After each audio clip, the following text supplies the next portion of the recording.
Free birthday. Let me thank everybody for being here today. Our last class before our test, our exam. It's not a test, it's basically a debriefing that we're going to have on the exam period, at the exam period. Well, we've had one guest speaker this semester, and today we have another. And they've both been citizen journalists. So today I'd like to introduce you to George Boston Rhynes, who has been an activist and I guess you'd say a reporter here in this community and surrounding communities for quite some time. So let me introduce Mr. Rhynes. Thank you very much. First of all, there's nothing professional about me, and most people say, don't down yourself.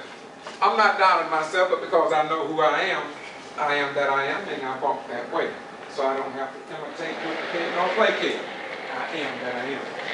When it comes down to why I'm here today, I just want to say to you that I'm from Brooks County originally. I graduated from Washington Street High School, the segregated school, in 1970.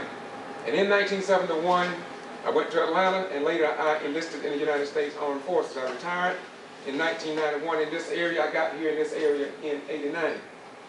I served 2 tours of duty at Moody Air Force Base, and in 1975, I was assigned at Moody, and I became very active in the local aspects of what makes this place tick and not tick, okay?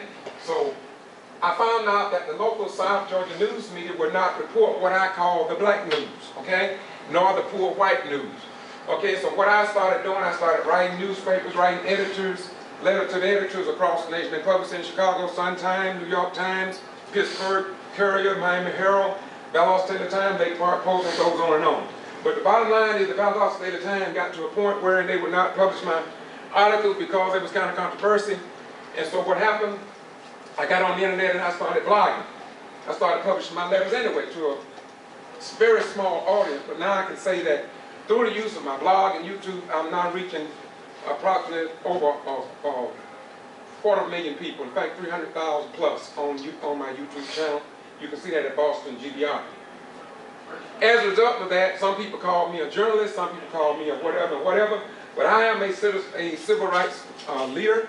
But before that, I was an ordinary pastor, not pastor in terms of pastor church, but a minister with the possibility of being a pastor. But something happened to me on my way to the bus station. What happened to me was that I found out that very few pastors stood up for anything. All they want to do was to get you to heaven. So I don't mind getting to heaven, but in between here and heaven, you got to go a little further than that. You got to get some water, food, and some shelter while you're here. So I kind of changed my theology. I began to focus on the realities of life rather than wait until I die to enjoy the final things of the afterlife.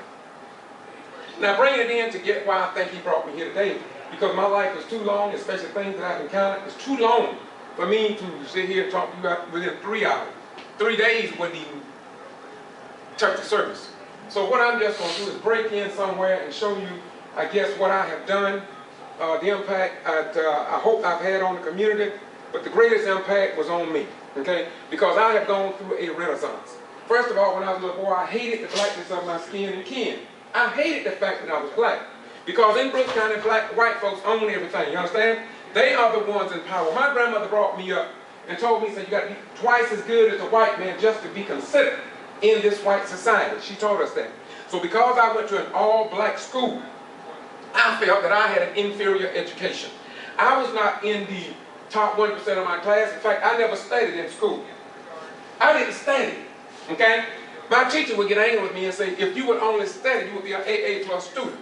All the way through school, I thought I was dumb, I thought I was ignorant, I thought I was inferior because I had white people to deal with. And my grandmother always taught us, for a white woman on the left side of the street, you go to the other.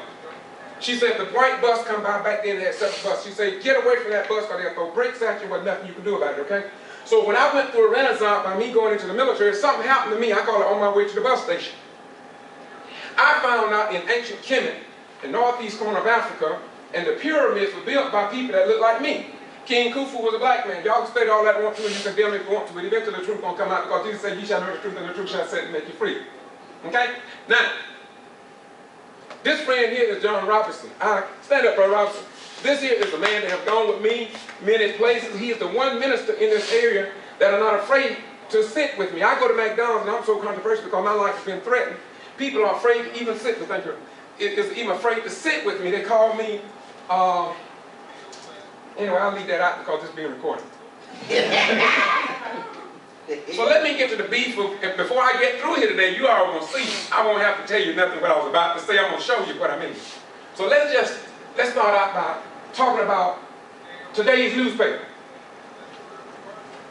By the way, this is not my first time coming to a class here at Dallas State University. I've been here about 5 times to speak with various classes, and I was on the stage with some professors once, and because I've never been to what you call the house schools of learning, and so I felt inferior even at that. And so Dr. Ari Sanchez, I don't know if you all have had him for educator, he's out here, and so he told me, Rhynes, we want you here because you have something to offer. And when I got on the stage with these professors, I said to myself, wow, and they brought the TV cameras in, putting mics on our lapel and stuff, and the next thing I knew, I was back in the audience. Aaron said, what you? I said, no, I can't deal with them cats. These cats got these degrees, professors. He said, come on, you'll do good. I was the only one that night that got 4 standing ovations. And I'm probably going to share with you all, when I talk about this, I'm going to tell you about that last standing ovation I received. Now, I said that to let you know that I am not uncomfortable with you all. I may look uncomfortable, I'm not. I've done this before, and this is what I do. And this is the flavor of my nature and the nature of my flavor. Now, today's paper, in the Valdosta Daily Time, I brought the wrong one, by the way. But in the Valdosta Daily Time today, you see on the front page, KJ. Everybody familiar with KJ, right? The young man down at Dallas High School? All right. If Victor Blackwell and CNN had not come to Valdosta, I guarantee you that what you saw in today's paper would not have been there. Okay? And they are correct. Thank you, bring it. Yeah. And I guarantee you that if you listen to 105.9, Chris Beck, and I listen to him every morning, I'm not a conservative. But in order to keep up, well, you got to follow them. And that's what I do. I follow up on everything they say. So this would not have been a paper. There's another paper that probably would have been in it had not it been for an outside news medium. I'm going to prove that before I finish. Now, let's get into the beef of why I'm here today and why I think you all should glean from what I'm about to say today.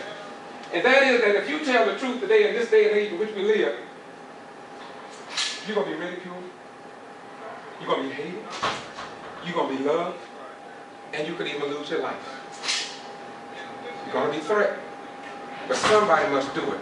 That's how this country got where it is today. And if we are to maintain around the world the cliche, freedom, justice, and equality for all people, it's going to be because of people like you, me, and our children and generations to come. And if we ever drop the ball and allow them to take away these rights that our ancestors fought so hard to achieve, our nation will be no better than some communist nation or third world communist nation. It's all up to us. Don't just read in school that power to the people. If the power is not to the people unless you act on it and stand up on it. And I want to commend the KJ family, because had not KJ and those stood up, regardless of what they say, I followed them. And believe me, I want to talk about that. I'm trying hard to get back to what I came here for, but it's hard. Because these are people here that believe in this nation, the Kendrick Johnson family. I was with them when the sheriff department would not even allow them to view Kendrick's remains. And I told them, I'm the one who told them, tell the sheriff not to let that body leave Lowndes County until they get to look at that and I do that body. I was there, and the sheriff told me, and he said, we will work that out, and he did. Now, let me rush right through this. Our man comes from Brooks County, as I said earlier. What you see here is my coverage of the Kendrick Johnson case. Here, I just brought this to let you look. Here's over 200 DVDs, some of them are 6 and 12 hours long. I compile my stuff, my information, because I know that the system and the power brokers don't want you to know the truth. Because they know, like I know, and like Jesus knew, or Muhammad, or Buddha, or whatever the flavor of your nature is. I don't get hung up on none of that stuff. But they don't want you to know the truth, and I do, and that's what makes the difference, okay? So, by me doing this, My life has been threatened. I was threatened in the 70s.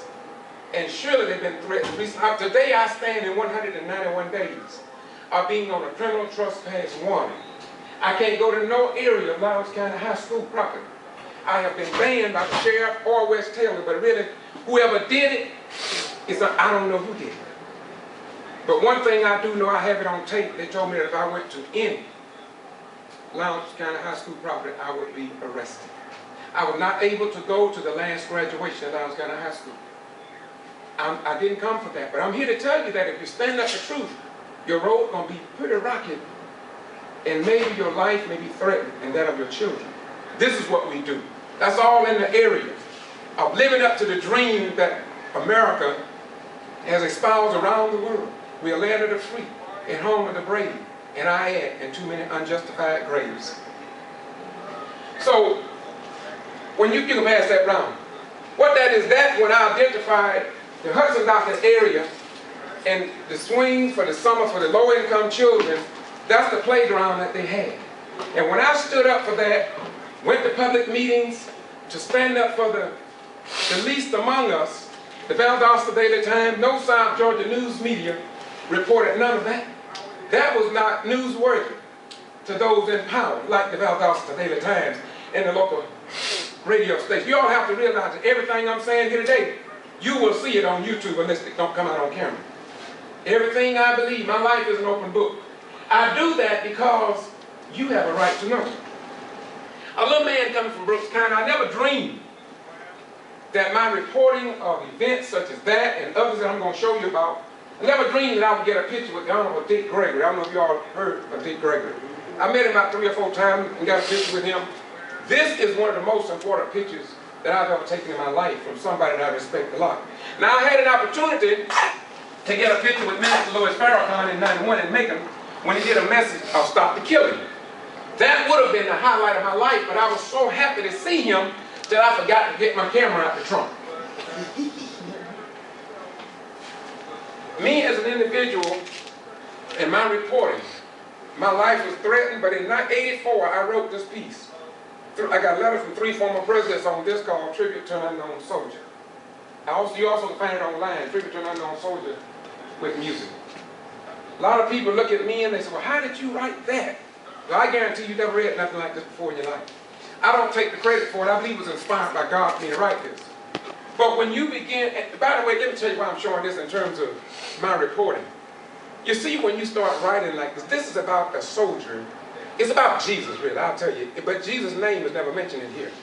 This is about a poem called Tribute to an Unknown Soldier. They talk about a man who came through time and nobody ever told him thank you. All that Jesus did, for the most part, they didn't care too much for him.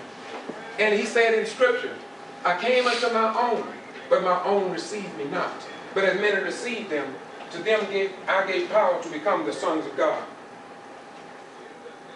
We have been, myself and Mr. Robinson, have been through our reporting with the camera, and before I had the camera, just a little tape recorder. A lot of this you'll find on YouTube, so no need of me going into it in detail, because you'll find everything. You'll find that, you'll find this, everything you'll find on YouTube. Mr. Robinson and myself have been to Rosewood. We've done work down there. They named the bridge down there Robinson Bridge after Mr. John Henry Robinson. And the thing about it is that we are black. Did y'all notice I was black? Anybody knows I'm black? But you know, the Valdosta Daily Times has never done a story on me and Mr. Robinson for all the work that we've done with the famous psychologist known around the world called Martin Gunn. They never put us in the paper. But guess what? It's okay, because we found out if they don't report us, guess what we do? We report it ourselves. And that's what I recommend you young people doing. You got your iPhones and your smartphones and your dumb phones. Just take them all as you're riding around town, you see something recorded. Because let's face it, this world and high technology, this world is being reshaped by technology, whether we want to accept it or not. There are people in my class that graduate me don't even know how to get on Facebook. And I say to them, what a great loss. Now, when Willie James Williams died here again, that's back in September '98. Back in '98, I was on my post, doing what I was supposed to do. And an elderly woman called me one morning, she said, Rhynes, She said, you on the front page of the Valdosta Daily Times. I said, no. They said, they got a big picture of you. Well, this me right here with the scale and balance. I always represent justice and equality for everybody. When it comes down to the race issue, black and white, now I could tell you I'm colorblind, right? But if I told you I was colorblind, that would be the biggest lie I've been told on this planet. I am not colorblind. Now there are people that are born with a defect in their eyes and they don't see color. But when I look into the trees in the spring, I see green. In the fall, I see brown and some green because there's everlasting, some evergreen. So I see color. I see the white people in here, and y'all stand out, white folk. Y'all stand out. I see. I'm not going to tell you I'm colorblind. I don't see that you're white.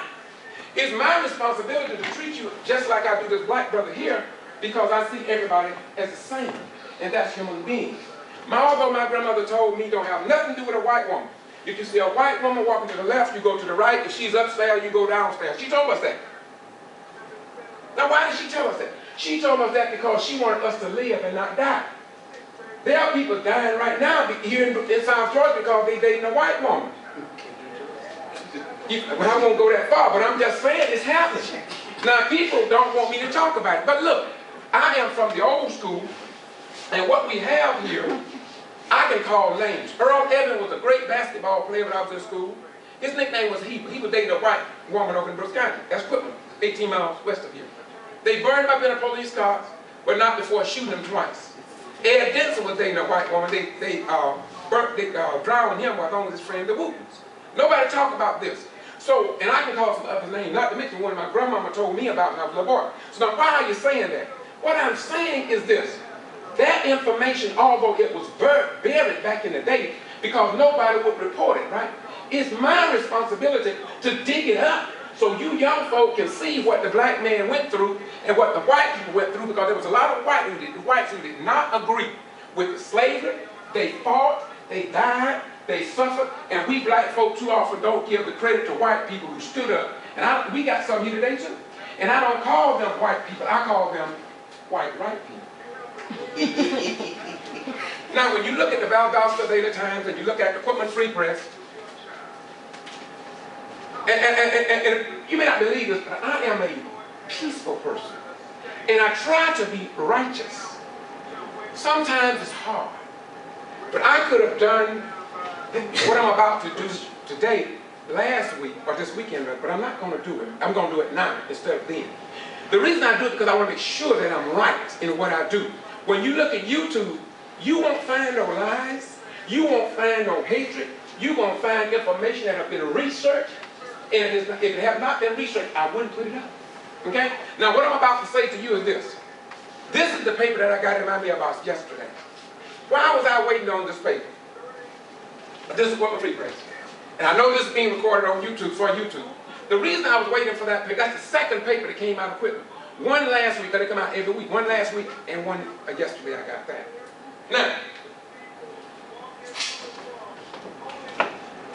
let me tell you what you all don't know. Guarantee you don't know nothing about it. But Brother Rhynes, the little reporting I do, I'm going to do what the Valdosta Daily Times has not done.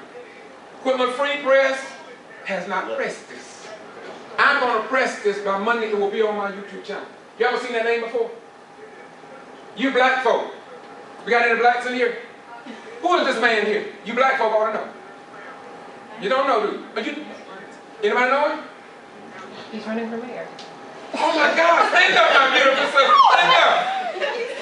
She is smart. I know it's down here, but for her to say it makes me feel good. Yes, he ran for mayor in Quitman, Georgia. He's a young guy. He ran for mayor, and guess what? He won. He will be the new mayor in Quitman, Georgia. But guess what? You haven't heard nothing about that in the newspapers here in South Georgia. Wonder why? Why y'all think that something like that would not be published in the newspaper? Wouldn't you think that that would be news? Not only the fact that he won over Mr. Pickens, who was the mayor, but he would be the first mayor in Quitman. And he's my friend. I went to school with his brothers and stuff. He came after me. So it makes me feel proud. And it may not be news to them, but it sure as hell news to me. And it should be news to you young blacks, because just like President Barack Obama, A lot of people dislike him. They call it, say everything that he's doing is wrong or right. That's up to them. They do what you want to say. But it got to make me feel good even if I hate it. Because I have never done before. That's a breakthrough. You follow what I'm saying? Now some people say, well, I don't like him for whatever reason. Well, be that as it may. We always voted for white mayor presidents. And we didn't have no problem with black folks. And we didn't call them all the names. I don't want to get political. Now, I told you I retired from the United States Armed Forces. This is my certificate right here that I can show you that I was. See, a lot of people lie to you, and you never know. So I want everybody to know that Brother Rhynes tells the truth. I put 21 good years in the Armed Forces. And so when they tell me that my criminal trespass warrant is valid and I can't go on school property, I went in foreign nations during the Vietnam era to fight for the rights of others, only to return home to be put under an illegal and bogus trespass warrant. Do you not know that there is no documentation at the Sheriff's Office, CID, Criminal Investigation, the probate courts, Superior Court, or federal court on me? So the question is, why did they do that? Can anybody guess why they did that to me? That's close, yeah. Tell them why, Doc. Well, they kind of feel like you was going to be talking to your young people, and especially ones out on the campus and stumble up on something about the KJ. And and they have no reason to do it. Okay, thank you very much. And that's what I believe. Because I'm an upright man. You know what I'm saying? I'm not ugly. Don't tell me I'm ugly, y'all. Y'all may think I'm not an ugly black man. I'm a very handsome black man. Don't forget. Proud that I'm black. I even walk right. I know how to smile. I know what the women want. And I know how to keep the men away from the women I want. Well, all right. Y'all feel the flavor of my nature and the nature of my flavor? Now, if you're wondering why I interject that, why I'm boasting and say I know I'm not ugly, and let you know that I'm handsome.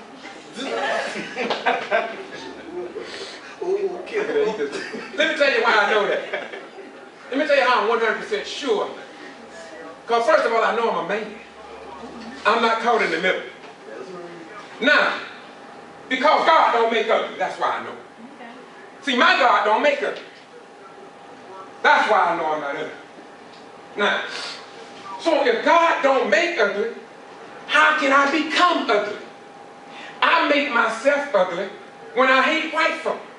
I make myself ugly when I hate black folk, German, Japanese, or the life sources that my Creator put here. That's just my understanding of the way I believe it, okay? So when I say I'm handsome, hell, you may not like me, that's okay. I'm just telling you I ain't ugly because God don't make ugly, that's all. Now, when I was here before, speaking at the university, there was a controversy about that X, Malcolm X. I've written about the Malcolm X syndrome and when the Georgia flag was trying to keep it up and some people want to get rid of it. You all don't know enough about it. You remember? Okay. Oh, you remember too? All right. One of the last standing ovations that I got at this with all those professors is that I went back. See, it's always the look behind the door. And behind the door of the Confederate flag, does anybody, well, how far you all can go back with that flag? What if I told you that that flag was on stone in Africa? This flag right here. And this is on YouTube, so what I'm saying can be backed up by facts that I did not write. It was in stone in Africa. It had 13 stars, and it was red, white, and blue. Our ancestors had that symbol right there. It's on stone. Ashra Kwesi, Google Ashra Kwesi. He go over twice a year. Most time he go once, sometimes twice a year. He's a black man. And he does history about this as well as the whole resurrection concept. So when I stood up one night here at VSU, and they gave us a little closing comments, and here's what I said that got the last standing ovation of my presentation that night. I said to them, I wish that everybody in the state of Georgia would take this flag, and black people, and put it on their hats, on their vehicles, and on their underwear, and I guarantee you it'd be taken down overnight. And when I said that, it did something to the audience because everybody just went standing there. Never thought of it like that. The only reason people use certain images, they think they offend you. You follow me? So I got hats at the house that I wear with that on. And whites ask me, Ryan, why are you wearing that? I said, that's my culture. You know, with all the writing, you know, like I said, I mean, I could get into my actual writings and what I actually done to break cases and stuff like that. But I'm doing this to let you know, you're going to be hated, you're going to be loved, you're going to meet people, people are going to meet you. This is Cynthia McKenna. I told her that she was going to be my next wife. I don't know if y'all heard about Cynthia McKenna. She got kicked out because she dared to challenge the president on some issues. In this walk, if you all going to be writers, or if you're just going to stand up for truth, you can look to pay a price for that. It's not going to be a bed of roses. I'm going to put a video up probably today or tomorrow. Go to Boston G.B.R, you'll see it. Dream Defenders was in town for a week. And they came by and they interviewed me, and they didn't know it. But I turned around and recorded them as well, interviewed them. That's the part I'm going to put up on YouTube. But they are college students. But here again, whatever you do, make sure. Okay, that's about, I'm getting ready to close out now. He gave me 45 minutes, and I'm going to tell you what I did while I'm rolling the way that I did. I'm closing up now because he gave 45 minutes. I said I'm going to use 25 minutes. That's all I want, 25 minutes. And the reason I do that is because too often, ever since I've been alive and go to these meetings, they'll have some speaker come up with a PhD or RSB or a DD Dummies degree. And they stand up and they talk, but they never listen to the audience, okay, or the people that they're speaking to. And I started even when I was a traditional preacher. I don't want to just talk to you and you don't ever get to ask me no question, or I can't talk to you and you can't talk to me. I don't like that. That's a one-way street. And I don't like a one-way street when I'm traveling in both directions. This was one of the highlights. I don't think I mentioned this one. Y'all, anybody know him? This man?